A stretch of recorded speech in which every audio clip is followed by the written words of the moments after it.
Good afternoon, everyone. My name is Shadik, and I'll be taking you through the Explainable AI implementation of our basic mass models together with my colleague, Katunde Brendan.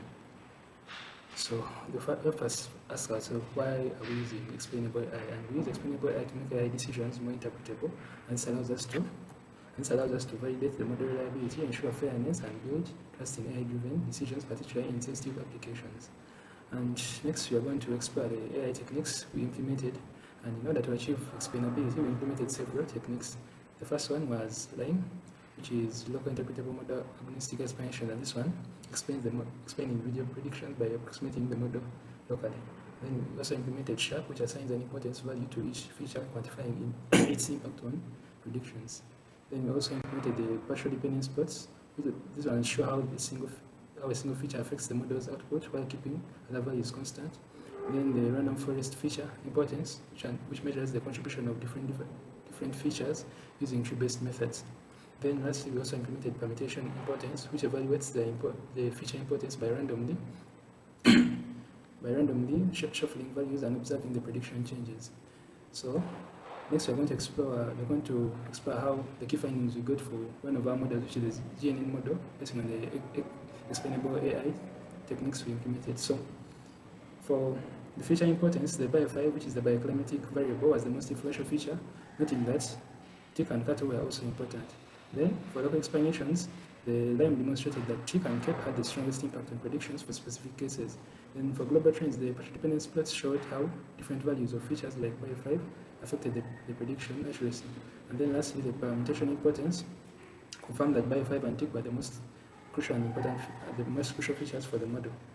So, we go to the visualizations of the model interpretability of the GNN model we selected. So, for the random forest feature importance, this bar chart ranks the features by their influence on the ECF prediction, and bio5, as we see from the graph, it was ranked the highest, meaning that it had the strongest effect on the model's decisions. Then, plots for bio5, and this graph visualizes how changes in the bio5 influence predictions across the dataset, and we see the nonlinear relationship, meaning the impact of the bio5 varies across different temperature thresholds.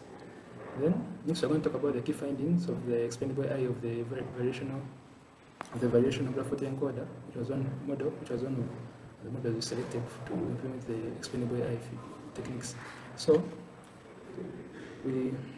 similar to the previous model, we also implemented feature importance, and again bio5 was the most influential factor, followed by the tick and cattle. Then for the local explanations, which has demonstrated how the individual nodes were affected by features like tick and cap. And for the global trends, the SHAP values provided a deeper analysis showing how each feature impacted predictions across multiple cases. And lastly, for the partial dependence plots, this one showed overall effects of the key features, confirming their importance in the model accuracy. So we're going to talk about the visualization still, and the first one, we're going to talk about the random forest feature importance, and that's like the previous model, the GNN model. This plot ranks features by their predictive power, and bio5, since it was ranked the highest, also in this model, that means it has the strongest effect on the model or the prediction accuracy.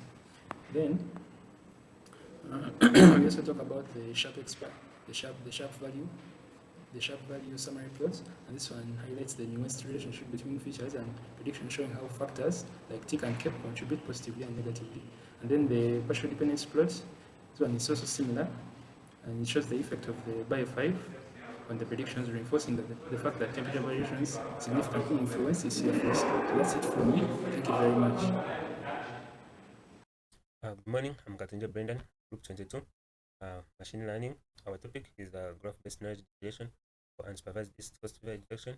I'm going to start with a best performing model from where my colleague has stopped. This is one of them. And then started with the visualization or implementation of random forest feature importance. It was useful to discover the environmental or host factors that have the strongest influence on ECF occurrence, and then the hierarchy of the importance among the predictors and the potential targets for the intervention strategies. So as you can see here, the bio5, which is the maximum temperature of the warmest month, has the highest influence in the detection of ECF, and then the least feature that has the highest influence in the prediction of the ECF is the cattle, and then the cap and then the tick, they have the medium influence, and the cap is the Cape buffalo that spreads the ticks. And then Another one is the permutation importance, and it was useful to discover the more robust feature importance than the standard random forest importance, where the features with higher permutation have the values that are more substantial impact of the predictions when the information is scrambled or if it is shuffled. As you earlier saw, the bio 5 has the highest influence, and therefore, if it is changed in the values, the results will be highly changed also. So, it will be not accurate.